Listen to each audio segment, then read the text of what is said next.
चुनावी सभा है और मैं अपनी चुनावी स्पीच का आगाज इस तरीके से करूंगा कि न तेरा है न मेरा है, यह हिंदुस्तान सबका है। न तेरा है न मेरा है, यह हिंदुस्तान सबका है। महासागर बनाने में मगर एहसान सबका है।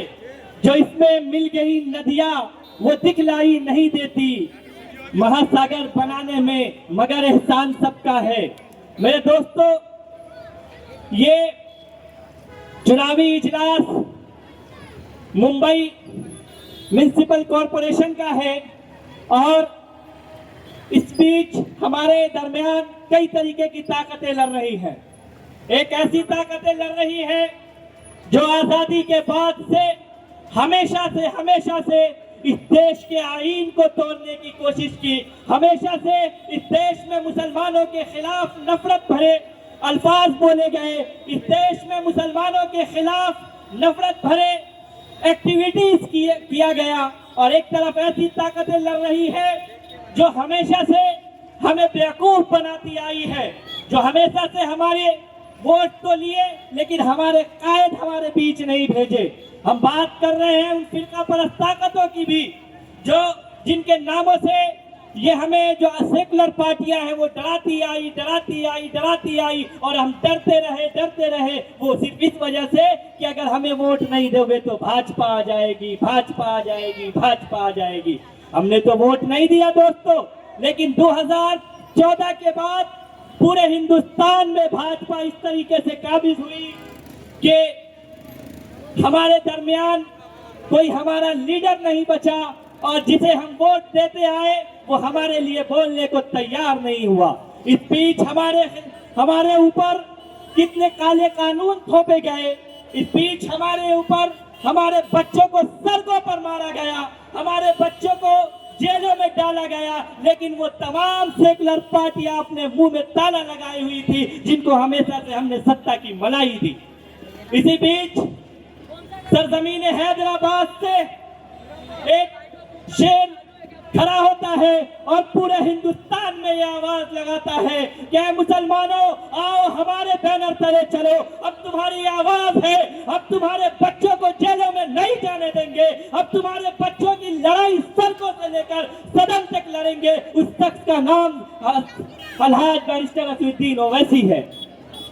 आज उनकी पार्टी महाराष्ट्र की सरजमीन पर पीएमसी चुनाव लड़ रही है और बहुत सारे चुनाव हुए हैं जिसमें हमने बहुत सारी मजबूतियां उन्हें दी है और पूरी मजबूती के साथ हमने अपने कायद को चुन के भेजा है और मजबूत किया है। दोस्तों, ये वक्त अपना लीडर चुनने का है, ये वक्त अपना कायद चुनने का है। आजादी के बाद से हमारा कोई कायद नहीं था। हमारा कायद अगर कोई था तो वह हजरत मौलाना अबुल कलाम आजाद था, लेकिन उसके बाद से हमारे दरमियान कोई मौलाना अबुल कलाम आजाद नहीं आया। अगर कोई आया तो बैरिस्टर असदुद्दीन ओवैसी सरजमीन हैदराबाद से पूरे हिंदुस्तान में अपनी आवाज को बुलंद किया और हमारे हक की लड़ाई लड़ रहे हैं। तो मैं आपसे पूछना चाहता हूं, क्या हमारी जिम्मेदारी नहीं है ऐसे शख्स को मजबूत करने की? जो शख्स, चाहे वो दादरी का मामला हो, चाहे वो बाबरी का मामला हो, चाहे वो नजीब का मामला हो, चाहे वो 3 तलाक का मामला हो, चाहे वो सीए और एनआरसी का मामला हो, अगर सदन के अंदर कोई शख्स हमें दिखाई देता है तो उसका नाम बैरिस्टर असदुद्दीन ओवैसी है। तो क्या आज हमारी जिम्मेदारी नहीं बनती है कि ऐसे कायद को मजबूत करें? क्या आज हमारी जिम्मेदारी नहीं बनती है ऐसे लीडर को मजबूत करें जो दिन रात हमारे लिए सड़कों पर से लेकर सदन तक हमारी लड़ाई लड़ रहे हैं? दोस्तों, मैं आपसे पूछना चाहता हूँ, क्या वजह थी कि असदुद्दीन ओवैसी साहब को आज हैदराबाद से आकर पूरे हिंदुस्तान में हमारी लड़ाई लड़नी पड़ी? क्या हमारे बीच कोई दूसरा नेता नहीं था? क्या हमारे बीच कोई दूसरा लीडर नहीं था? तो जी हाँ, बिल्कुल नहीं था, क्योंकि हमने आज तक अपना कोई कायद चुना ही नहीं। आजादी के 76 साल बाद भी आज अगर हम आज अपनी पॉलिटिकल वजूद की लड़ाई लड़ रहे हैं तो ये हमारी खुद की कमियां हैं मेरे दोस्तों। आज अगर हम अपने नेता को चुनने में इधर उधर भटक जा रहे हैं तो तो यहाँ पर हमारी कमियां हैं दोस्तों। इसलिए एकजुट होकर हमें अपना लीडर चुनना है, और ये लीडर अगर हमारा मजबूत होगा तो कहीं ना कहीं ये छोटे छोटे इलेक्शन से, छोटे छोटे पॉलिटिकल इलेक्शन से ही हमारा कोई नेता मजबूत होगा। और इंशाअल्लाह आज ये छोटे छोटे चुनाव ही हमें बड़े बड़े चुनाव तक जाएंगे। मैं आपको अपना तारुफ कराना चाहता हूं कि मैं सरजमीन बिहार से आता हूं, और बिहार में अभी कुछ दिन पहले इलेक्शन हुआ और हमने मजलिस के हाथ को इस तरीके से मजबूत किया कि पूरे हिंदुस्तान में उसकी चर्चा चल रही है। एक ऐसी ताकत लड़ रही थी जो दिन ब दिन हमें कमजोर कर रही थी, और एक ऐसी ताकत लड़ रही थी जो दिन ब दिन सिर्फ हमारा वोट लेकर हमारे बच्चों के खिलाफ पीछे में साजिशें कर रही थी। आज एनआरसी का मामला हुआ, सैकड़ों नौजवान, हमारी महिलाएं, हमारे बच्चे जेल में डाले गए, कोई बोलने वाला नहीं। उसी बीच हमारे बिहार से भी एक हमारा भाई सरजील इमाम आज से 6 सालों से जेल में कैद है, लेकिन उन्हें आजादी नहीं मिल रही है, बेल नहीं मिल रहा है। मैं आपको बताना चाहता हूं कि सरजील इमाम कौन था।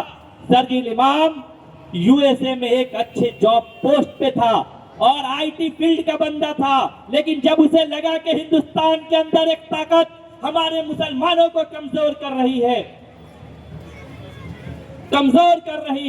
और हमारे खिलाफ एक काला कानून लाया जा रहा है, वो अपने लाखों की जॉब को लात मारकर हमारी लड़ाई लड़ने के लिए दिल्ली की सड़कों पर उतरा। और आज से 5 साल पहले दिल्ली पुलिस उसे अरेस्ट करती है और वो आज भी अब जेलों में बंद है, उसे बेल तक नहीं मिल रहा है।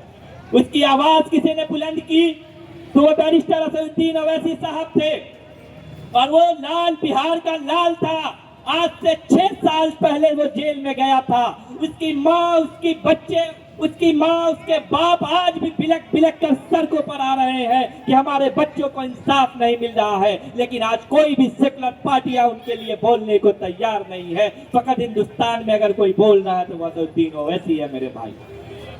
तो हमारी जिम्मेदारी बनती है कि जिस तरीके से हमने बिहार में हम नौजवानों ने एकजुट होकर, भाइयों ने, बहनों ने और हमारे बड़ों ने एकजुट होकर मजलिस को 5 एमएलए दिया और पूरे हिंदुस्तान में ये पैगाम दिया कि आज का मुसलमान अब तुम्हारी जो पीछे की बैकफुट की राजनीति है उसको एक्सेप्ट नहीं करेगा। आप हमें अपना लीडर चुनना है, और हमने बिहार से 5 एमएलए बनाकर बिहार की विधानसभा में भेजा है, और उन 5 दमदार और मजबूत है और हमारी लड़ाई लड़ेंगे इंशाअल्लाह। इसी तरीके से बीएमसी चुनाव है, और यहाँ पे हमारे